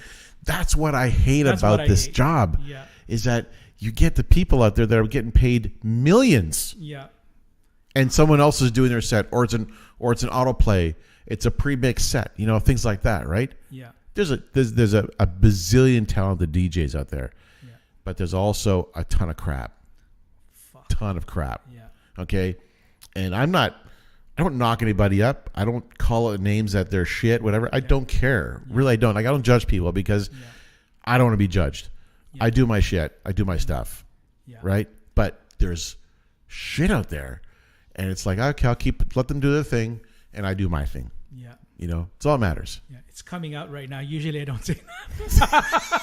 it's the fucking Chili Bianco fucking bikini girl. Like, fuck off. Oh man, I know. There's anyways, but I'm gonna you know, I have some female DJs that I've booked in for the podcast they're not those type. They're actually true DJs. Yeah, there you go. You know, like there's one from, I think they're from Belgium. It's Hansel and Gretel, and they're twins. And they're beautiful. They're fucking great. But they're awesome DJs. That's what I'm talking about. Right? And they play side by side. You know, one will do a couple songs, and one gets in there, they do their thing. Yeah.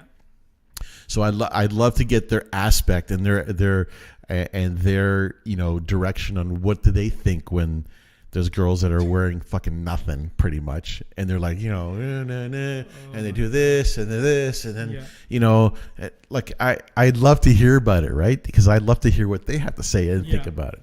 So that would be cool, right? It's fun that way. I love that shit, right? But you know, I listen, as we talked about, you know, back then the old school way, when we designed our own flyers. Okay. Yeah. Were you the designer of your own flyers? Oh, hell yeah, baby. Kinkos. Tapes and blades cut. Oh, the blade cut, you got to put it on there. There's no computers back then to make graphics. Yeah, and I sucked at it. But you packed the house though, man. Yeah.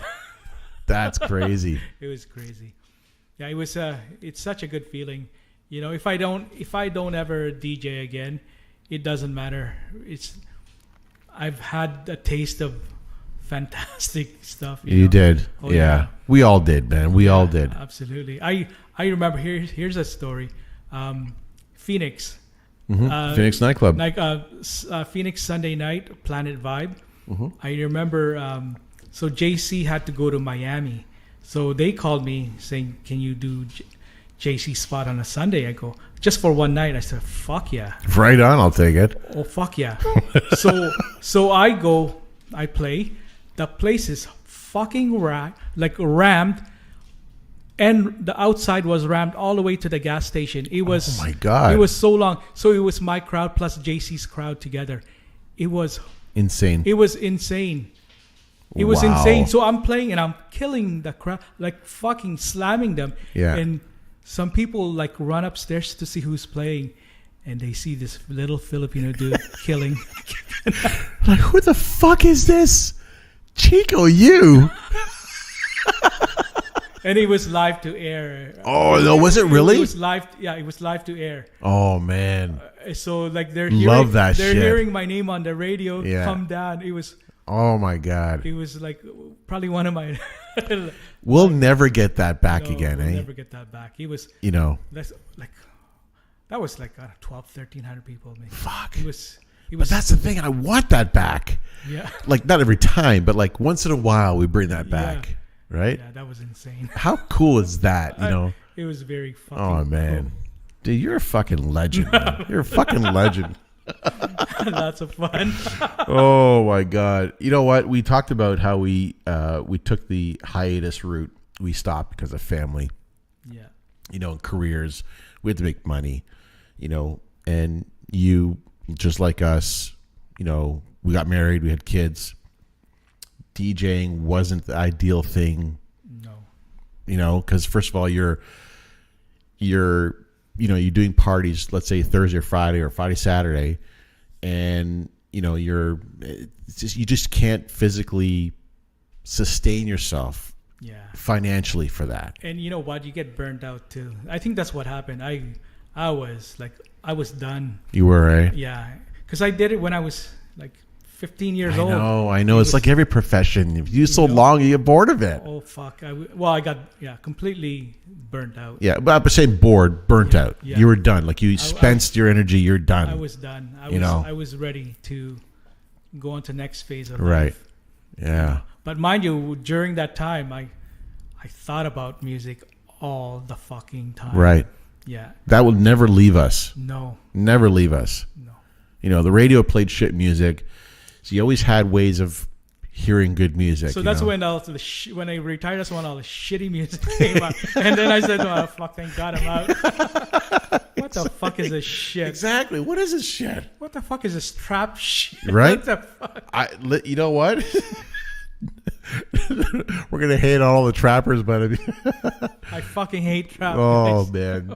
I don't know where to play it in my sets. I don't play it at all. I don't even know where the fuck to play it. That's why I don't play it, you know? Oh, my God. You know, I think I stopped back in 94 when I got married, okay? And I was just becoming a mechanic at that time. Actually, I wasn't a mechanic at that time. And, you know, you get married. And it's like, okay, so I had to think about. I also raced cars for a living back then. Nice. But it was an expensive hobby because money coming in and you're burning it all out. And I'm burning it on cars that I'm, you know, whether it's accidents, crashes, tires, whatever it's going to be, right? Yeah. So what I'm trying to say is I had to think about, and obviously she's been fantastic behind me and all this since 94. And even in high school. But anyways, what I'm trying to get at is that we had to think about, okay, what do we got to do? You know, she was building her career, which was great. And I'm like, well, I'm a fucking mechanic. So I'm working on cars. And I thought to myself, I love music still, but I stopped DJing. Right. So I stopped but music has always been in my blood. Yeah. It's always there, right? In the garage, I put my mixtapes on. or because I would love to buy tapes because I can't play a record in my garage. So I played mixtapes that I would get from, I'd go to Buffalo and I'd get like, stuff that was mixed from WBLK. I'd find it on the guy in the street fucking selling it. I'd fucking buy it. Yeah. So the music was always with us. And then it wasn't until my buddies, I think it was 2013 maybe it was about that, when my buddy turned 40, and he says to me, he said, Dave, fucking play some music. You used to DJ, play some music. I'm like, fuck, what am I gonna do? What am I gonna use to play music? I have nothing. I got my turntables and I got records, but I mean, I'm not gonna bring my crates of records. And what am I gonna do? Yeah. So it was like, I had two CDJs. I had two CDJs 1000s. Wow. And just a 2-channel mixer. Yeah. And I ran it into into a Serato box and the SL1 back then, and it's like, and I'm trying to configure everything and play. But I had a fucking great time because I collected music on my laptop. I converted music from my records from analog to analog to digital. So I recorded all my old 12-inch records, in the time that I was not doing this. And then I got back into it. And then my buddy, Nelson Lemos, who's one of my partners in my business, and his wife was turning 40. And that's when he said, come to the fucking bar over there and let's fucking rock this place. So I got back into it. And it's like, this feels good. It feels good, right?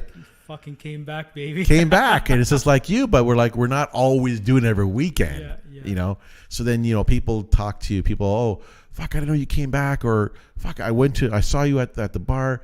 My buddy's getting married, needs a wedding DJ or corporate stuff. So I got into that more and more and more, and I think I got more into it, just as my career was really doing well, and it's like now it's like, okay, I can make extra money, pay for my kids' university, or blah, blah, blah, this and that, right? So it really, I love the business aspect of it, but I also loved filling the room with energy. Absolutely. Just like you, like fucking rocking that room with energy, right? So that's how I got back into it. And I just sort of, didn't stop. I kept going, but we just didn't go, like, we have our jobs and family. We don't have time, dude. Your job is fucking, like, it's crazy what you're doing. Yeah. Like, tell us a bit about your business. Oh, fuck yeah. So when I first started the business, I was getting bored of the nursing home as well. I think it was like 99, 2000. Mm-hmm. I said, and I worked there for like 14 years. Wow. Can you imagine that? And 14 years in a nursing home? Yeah. That's a lot of fucking diapers you got to change up there. I was actually we're gonna wear them soon. I was a world famous handyman. I used to carry tools in my pocket. Oh, so you're a maintenance guy. So I walked around pretending to work, but I talked to all the residents and they cracked up. They love this guy. And I was good at fixing things, so I used to fix things fast and then fuck around. And as a matter of fact, you used to go to the kitchen and have free food, so I got fat. You ate well. Yeah, nah, you're not fat, dog. But I think 2000, I said, fuck this. Yeah. I had already quit music. As a matter of fact, 98, I quit smoking everything. I quit smoking weed. Mm-hmm. I quit drinking. Social drinking's fine. I stopped everything. 98, I said.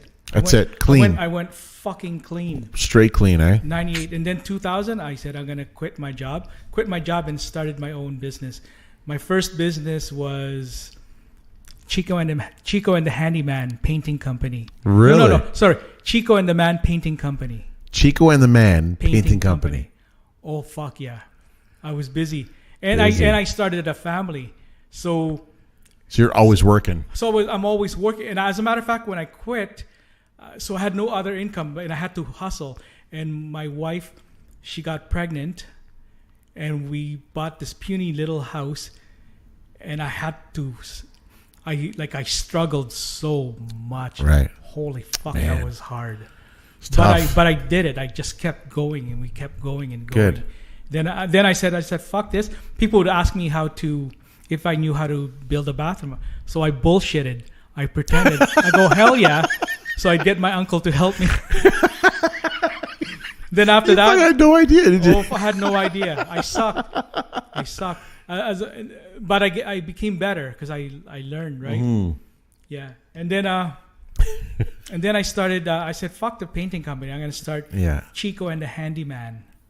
I think this was 2002 or 3, and I did a program with the city of Toronto. It's a self-employment program. So I got in there. I was I got in there. I told them you have to do like a business plan. So I did one. Yeah. So they said, okay, Mr. Yumengin, you can do it. And in that year, I got Entrepreneur of the Year. Can you really? Fucking imagine that. That's awesome. I got Entrepreneur of the Year. That's awesome, man. Oh yeah, it was. Wow. It was amazing. That's great. And then it just kept going from there. Yeah. Right. And the whole thing, in the end, the whole thing is you hustled. Oh hell, I had to. I'm supporting 2 babies. Right? Oh my God. And your wife and she wasn't working yet, so I was the only one. So I worked like 12 hours or whatever. Yeah. Oh, we're working longer than that. Yeah, each and every fucking day. Yeah. Right. Sometimes 7 days a week. Right. You don't listen. I mean, I know women, work hard as well. We don't get me wrong. Guys work hard, but we had our own ways of supporting our family is by hustling, working hard. Absolutely. Whenever we can make money. Yeah. Listen, we all did. I know I did a ton of shady shit. Okay, to make money. Yeah. I didn't have a ton of money. Yeah. We struggled, right? And it's like I needed fucking this and that, and I did deals. Yeah. Sure, why not? Drugs, but I did deals that we struggled and we hustled to make money. You struggle and learn. You learn. Oh, fuck. You learn hard, man. I learned so much. Yeah. I lost a lot of money as well too. Yeah, same way, man. Same way. Could you imagine what we'd have if we didn't lose that money? Yeah. You have to learn. I know you do have to learn. But then again, it's a full circle. You tell your kids, hey, here's a direction you want to go in. Yeah. Okay? Yeah. Things happen. I get it. Yeah. Don't fucking be stupid about it. So when my kids got to grade 9, then grade 10, they laugh at me. They say, "Well, we beat you, Dad." They beat me. In what? Like I only have grade 9. Oh, you only finished grade 9. Yeah. Oh, okay. But we would laugh. We beat you, Dad. Yeah. Oh, my kids, they're so funny. Fuck you, Dad. We beat you, man. We beat you, Dad. That's hilarious. But I support them, right? You're right. You support them. You're like, hey, man. And you support them. You love them. You give them whatever. You give them all the love you can, man. You have to. I spoil the hell out of them, but I don't care. You know what? Listen, if you can, you can. If you can do it, do it. But obviously, no one's going to tell you how to run your fatherly life. I mean, I try to always think about what my father did, before he passed, and it's like, how did he raise me? What did I do? Or what are some of the things that he did to me, or said to me that I could relate to my kids, right? So there's a couple things you learn from that, but he was like us, a hardworking man. Absolutely. 15 hours a day. Yeah. I'm sure like your father, right? An old Italian dude, man. Right. Nobody can beat them. Owned a supermarket. So up in the morning at 3, go to the market to get all the fresh fruits, and it was nuts, right? Yeah. But and not just, it could be anybody, any ethnicity, but what the bottom line is that he taught me that to get things you need and a couple things you want, you need to work hard at it. Yeah. No one's going to give it to you. Yeah. Yes, you could spoil them in different ways. I do with my kids all the time, whatever. Even though they have a job, I'm always generous, giving a few bucks. Hey, listen, here's a few bucks. Here's a few bucks, right? Cool. I've always been like that. It's not like, oh, you make money now, forget it. Yeah. There's always that, if you can still continue to do it, we do it. But you always try to teach your kids what you learn from your parents. Yeah. If you can, right? If you can, but I mean, fuck, it's my dad never even knew fucking half the shit I did. Maybe he did, but he didn't say anything. He was a very quiet man. Yeah, you're supposed to be undercover anyway. Right? You're supposed to. You don't tell them anything, man. You don't tell them anything. Yeah, I was the good kid. You were? My brothers, they were all insane. Like they were always in trouble, Mm. and it always comes back to my mother. So I did stuff, and my mother never knew anything that I ever did. If something was wrong, Right. stayed in here. Stayed in there. Nothing. Oh boy. Yeah, I was good. I was a good kid. You're a good kid, eh? Good Chico who packed the house. Packed the fucking house, eh? You rocked it, man. You rocked it. Holy. I love that. I would have loved to have been. Oh my God, it was just insane. Then there's government. Yeah. Oh my God, all the clubs. It was every fucking one of those clubs was always Packed. packed. That's just. Here, I'll tell you one more story. This is a good story. Yeah, man. Hope you're listening, Carl. He better be listening. So the owner of Rocket, I asked him many times. I said, Jimmy, can I get a raise? And he just yeah. So week after week, Was he just brushing you off? Yeah. But I was packing the fucking club, really, and I was getting a certain amount, and it's like I wasn't like appreciate me, man. Right. So my friend, his name is Nelson. He goes, kid, there's a club that you can play at on a Friday night. Don't worry, you're gonna take the door. But back then I like you try to be as what's that word? Like stay with a guy anyways. Well, you want to be loyal, right? You want to be loyal. You want to be as loyal as Sure. possible. Anyways, he still wasn't doing it, so we had a plan. So that's it. So I told Jimmy, I'm out. In one fucking week, so we took over California Dreams on a Friday night. 1 week we had that 400 people or whatever that I used to get in there. My grand opening at California Dreams, there was over 700 people with a fucking huge lineup still waiting to get in. Wow. It was insane. And then after that, it was fucking packed all the time. Fuck. What a feeling, man. What a feeling. Like people followed. It was, man. Right? And there was no social media. There's nothing. Word of mouth, buddy. It was just that. Word of mouth. Yeah, it was just that. And news travels fast in his community. Yeah. Right? Yeah. That's awesome, man. Good for you. Thank you. Fuck, that's fucking awesome. I love that. That's a good story. Man, we never crossed paths in clubs. Yeah. I mean, I don't know. Besides, you and Boj and Joe, I never had a Filipino crew we talked with or hung with. It was just we had a couple homies here and there, but nothing that that was like a part of a crew, right? Yeah. But I'm it's amazing how that you as a DJ, and I don't think if you were white, black, doesn't matter what it was, Chinese, you would you brought the crowd you brought the music to them, and they knew you. Yeah. Had nothing to do with you being Filipino. No. Had nothing to do with anything like that. It wasn't all Filipinos. It was like really mixed.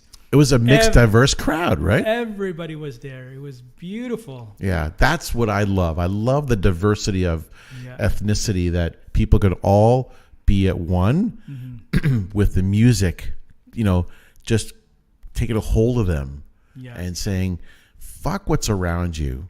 Fuck the toxicity. Yeah. If you're having a bad day, this and that, you're at a place where none of that happens, man. Yeah. Well, here's the crazy thing too. there was always fights where I played. Well, that's the other side of it, right? Rocket was pretty nuts. There was like rumbles, and it was insane everywhere I played.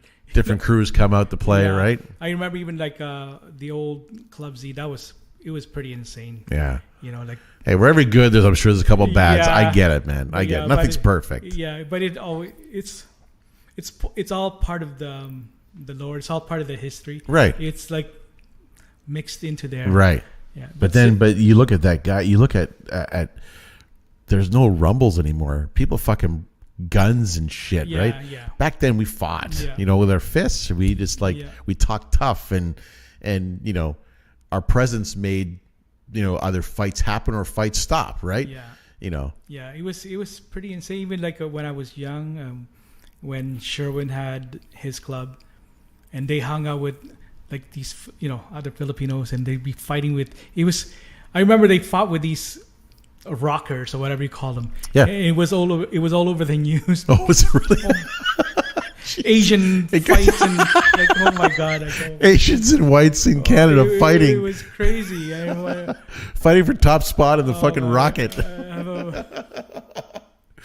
Oh my god. It was nuts. But we survived it, right? You survived it. You lived it. You survived it, and yeah, I love that. We've all seen it. We've been there. We've seen that happen, right? So, listen, man, this has been fucking awesome. I mean, I hope you're having a good time. I mean, the conversations flowing, the drinks are great. You've been awesome. Where do you like? I know you're busy with work, and like you do a lot of. You're busy like in the trenches of the house, like you're. So what is your business? What do you do for your business? So we're an underpinning company. We lower basement floors. We build foundations, blocks, make entrances, anything to do with concrete. Anything to do with concrete. Yeah, and that's all. I just specialize in that. I won't do anything else. I won't touch a bathroom. I won't do. You won't change a toilet? No. No. I tell everybody, all my kids, I've changed about 1,000 toilets in my lifetime, baby. And that's it. I'm done. That's nasty shit. So your basement. So like if you figure like if you're doing a basement and it's like a 7-foot basement, you'll lower it. I lower it. So if most houses in Toronto, the old houses, they'll have like maybe 6 foot, maybe 6, 7 or whatever. Really? Eh? Yeah. So and they want an 8-foot ceiling, so we'll drop the floor. So you extend the foundation down more, like we lower. We rebuild the footings, and to make it lower. And like how do you? So if you got the ground, and then you have this foundation of the old home, and it stops right, and then you have to go down another 2 more feet. Yeah. When you go down, do you have to when you do one side at a time? Yeah. So you do it all in sections, right? So just think of 4 sides. Right. Right. And then you mark it every 36 inches. So 36. Then you go 1, 2, 3, 1, 2, 3, 1, 2, 3, 1, 2. Oh, that's 3. So 1, 2. Okay. So you do the number ones first. So there's always support for the rest of the house. Then pour your footing. And then you go to the second stage, and so on. Do you have to look at the ground soil around you first to make sure it can be done? Or is it okay going down? No, it's okay as long as you support it. If it's like have you ever fucking cracked something when like a house collapsed on you or no? I know a few people that has. What? And many times you'll see it on the news that a house will collapse because of stupid contractors. Right. Yeah. Wow. That's why you have to have a permit. Oh, okay. I was going to ask you about that too. And the house has to be overseen by an engineer. Right. So you have to have an engineer. So you hire this guy to come in? Yeah, we have an engineer. Okay. Yeah. So it's very dangerous. That's for sure. No shit, man. I saw some of your videos. Like you're fucking digging away and absolutely. And like anything can happen, man. Oh yeah, I love my workers. By the way, they're mostly Filipinos. And you know what the guys do? What? So you'll have a big mound of soil. Yeah. And there's a pot of like they're cooking rice on top of it. It's so cool. They're cooking their lunch On the soil. It's fucking amazing. That's awesome, man. Oh my God. And can you imagine all of them saying? And they don't call me Chico. They call me boss. They call you Oh, boss. I love it. Hi, boss. Boss. Yes, boss. Yes, boss. I'm just kidding. But that's like the Filipino way. You know what? That's the level of certain respect they tell you, Yeah. right? They show you. So that's awesome. I love that, man. Yeah. But the job is crazy. That's pretty. It's a crazy job, and my guys are loyal. They've been with me for years and years Right. and years. So No, that's good. yeah. And your business is all word of mouth. Well, I have I'm on Homestars. Okay. And so if anybody wants to look for a good contractor, they'll go to Homestars. Oh, okay. Is that like a go-to? Yeah, Okay. Homestars.ca. Yeah. So I'm in there, and I actually won an award. But I won an award when the COVID first started, so it was useless. Right. And usually when you win an award, they have like a big dinner stuff. Yeah. They didn't even do that because of COVID. So what happened when COVID hit? What did you do for those So times? we kept working. So you're essential. You're construction. You worked. Okay. Yeah, we kept working, but it was a little bit slow. Yeah. But we survived. Right. Yeah. So, and then getting back, it was it's still iffy, but now it's like Well, now people want to spend money now. Well, here's the thing: it's sort of insane. Okay. And the reason being is that everything has the price has jumped about 30% now. It's Did you have to raise your price up a bit too? I have to. Yeah. Now when I go price a job, I start off with an apology. I'm sorry, but this is the price, and I'll walk away. So it doesn't. I don't even haggle anymore. You don't, eh? No, it's useless. Yeah. Right? They'll just a lot of times they'll take a month, 2 months before they call me and says we're interested, Chico. Go ahead. Yeah. You know. Hey man, that's tough, especially when they want to bargain with you. Oh, I don't buy it. Yeah, and you're just like, you know what? It's okay.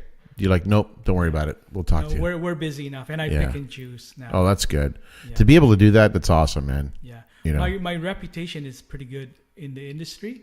So that Homestars thing, I actually won. As I said, I won an award, and all my ratings all 10 out of 10. Okay, good. So I was going to say you have stars in there, right? Yeah, not one single negative writing. That's awesome, man. It's pretty crazy. Did you pay them all to say that? Absolutely. No. No, I know, man. I know.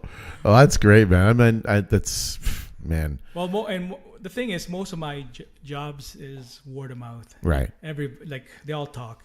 Yeah. And I have contractors saying use Chico, and then they'll call their friends and say, call Chico, and then it's like, oh, we heard about you. Right. So it's like, yeah, it's like, okay, yeah, come on in. Yep, yep, let's do it. Yeah.